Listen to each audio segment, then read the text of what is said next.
సహోదరి సహోదరులందరికీ వందనాలు చెల్లిస్తున్నాను. ఈ సమయంలో బైబిల్ గ్రంథమందు మీలో ఎవనికైనా శ్రమ సంభవించినా అతడు ప్రార్థన చేయవలెను.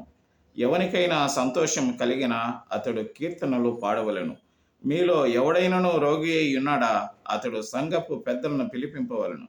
వారు ప్రభువు నామమున అతనికి నూనె రాచి అతని కొరకు ప్రార్థన చేయవలెను. విశ్వాస సహితమైన ప్రార్థన ఆ రోగిని స్వస్థపరచును. ప్రభువు అతనిని లేపును. అతడు పాపములు చేసిన వాడైతే పాప క్షమాపణ నందును. మా పరలోకమందునటువంటి మా పరమ తండ్రి, అవును స్వామి, అయ్యా నీ సన్నిధానములో స్వామి సంతోషము సమాధానం.